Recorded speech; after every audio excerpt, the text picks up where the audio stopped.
Hey, shalom, walaikum, shalom.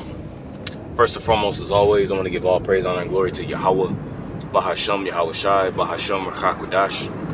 I would like to give double honors to the apostles, bishops, and elders of Great Millstone. That's all this is truth, and that's what teaching is truth. And much peace, love, and salutation to the elect, beginning with the 144,000 all the way down to the large multitude that believes in who the Lord will deliver in these last days. To you all, I say shalom.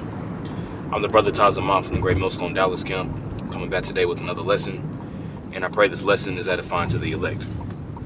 I want to do a lesson on this article from the People's Voice.tv.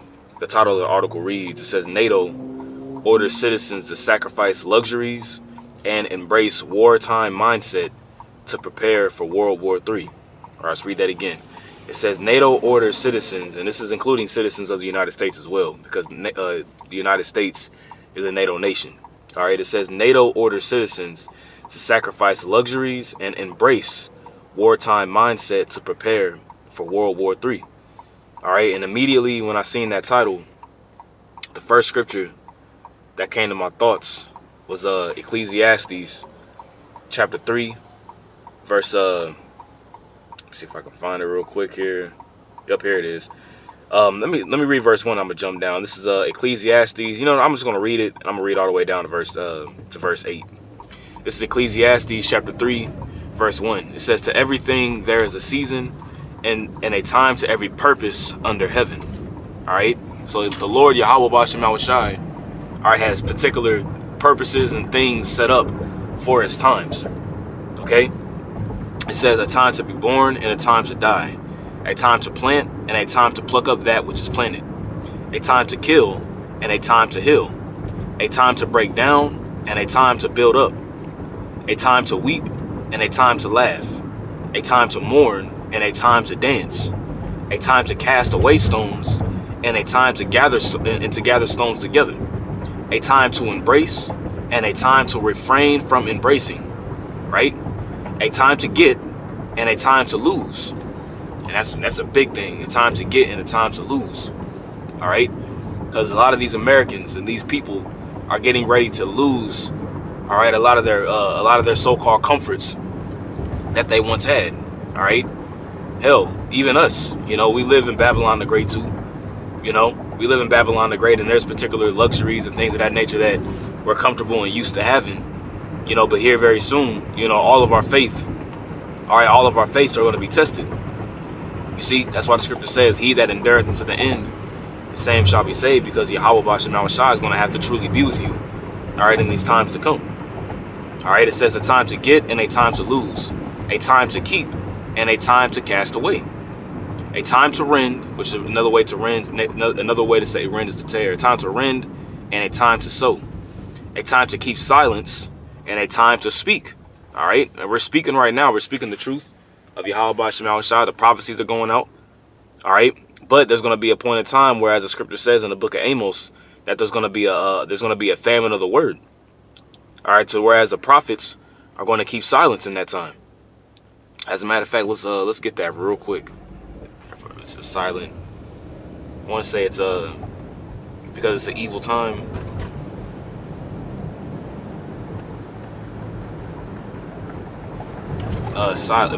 Silence, possibly, because I know evil time is in there. Oh man. Therefore, silent. Let me just type in the word silent and see. Just give me one moment.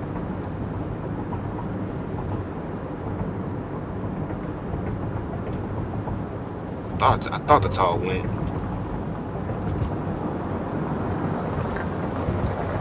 Or is it keep quiet, maybe? I know, but I thought because it's an evil time, or evil because it's a bad time or evil time is in there. I have to look and see. I have to look and see how it's worded. I know the scripture. Matter of fact, I think it's let me see real quick. I'm going off the top, so Salaki, just bear with me. Actually, I'm thinking this one is actually in the book of Amos, the 5th chapter. Let me see. Therefore, should I prove the man keep silence?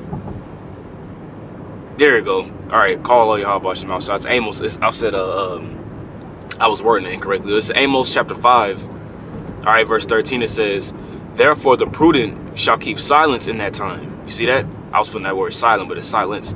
Therefore the prudent shall keep silence in that time. All right.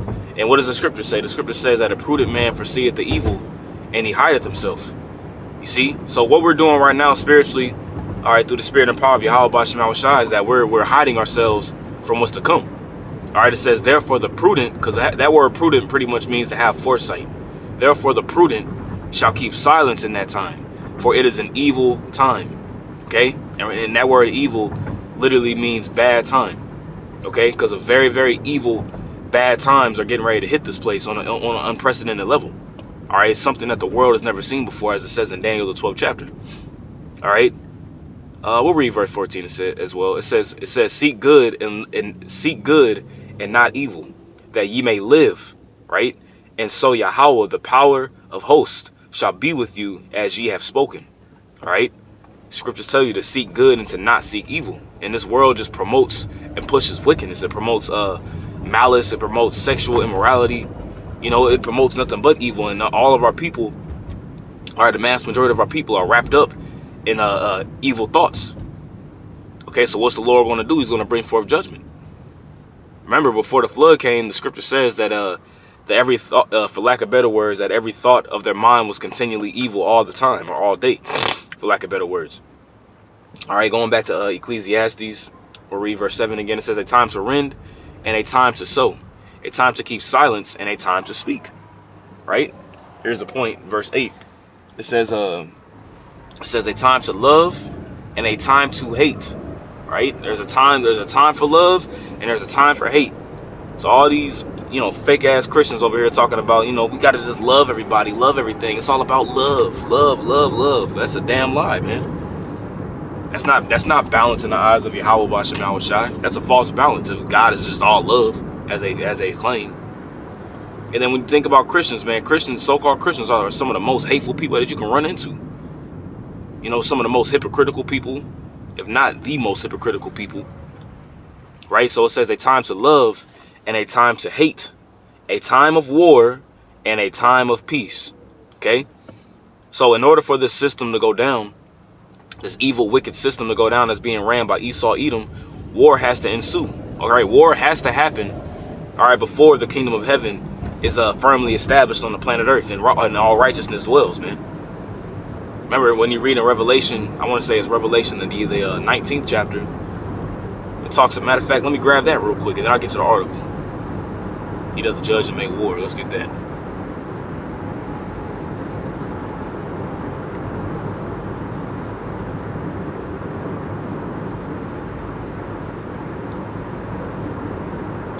Revelation chapter 19, verse 11. It says, and I saw heaven opened, and behold, a white horse. All right, and that white horse is actually talking about a chariot, what the world deems as UFOs. This is actually talking about a so-called UFO, which is actually an IFO to us. It's an identifiable flying object to us. It's the chariots of Israel, which now you have in the news. All right, a lot of these newscasters and the government talking about how, you know, you have these unexplained drone sightings. But in the midst of these drone sightings, you also have chariot sightings too, where these drones is getting shot down, or they're getting deactivated, I'd rather say, by the chariots. Okay, Esau is also in the midst doing psyops as well too. But ultimately, the truth, all right, is springing forth. Okay, inquisition of the ungodly is being made. All right, it says, and I saw heaven opened, and behold, a white horse.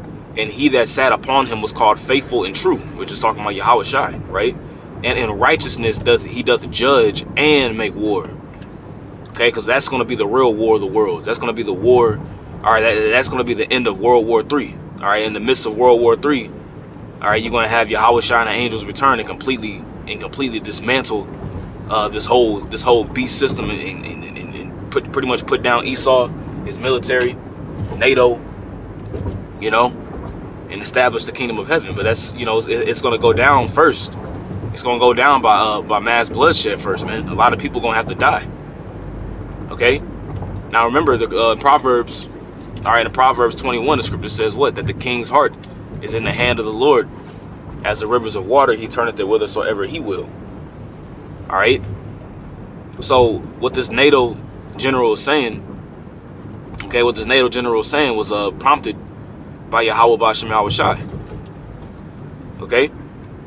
So reading it again, it says, I'll read down here. It says the threat of World War III looms larger as Mark Rutte, NATO's new Secretary General and former Dutch Prime Minister, delivers a chilling warning, urging citizens of NATO countries, including the U.S., all right, including the U.S., to adopt a wartime mindset and prepare for major sacrifices.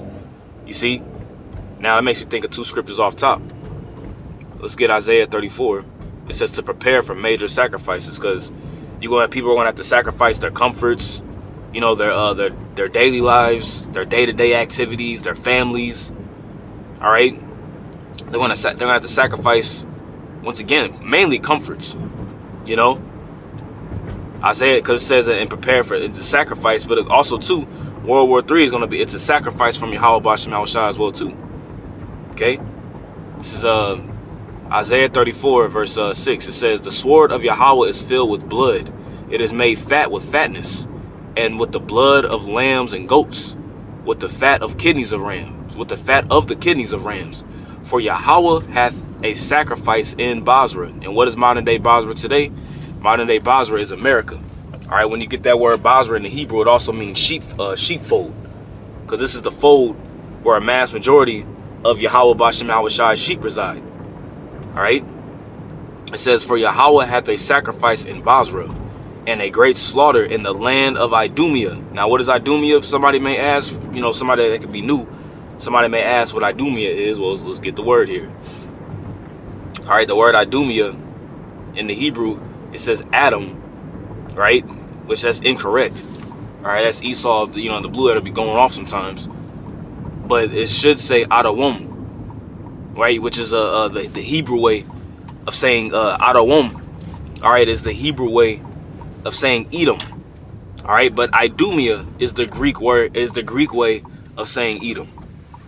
So it says that the Lord hath a sacrifice in Basra, or in a great slaughter in the land of Idumea, or in the land of Edom. And who is Edom?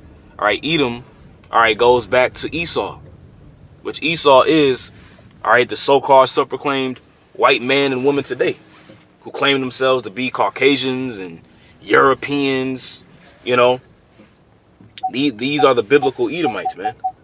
Okay, so it says Edom, which is red. Well, like I said, it's spelled incorrectly here, right? It says Edomite or Idumean, descendants of Esau. Okay, so the Idumeans are descendants from Esau, letting you know that this hasn't happened yet. This is a future prophecy. This hasn't taken place yet. Okay, so going back,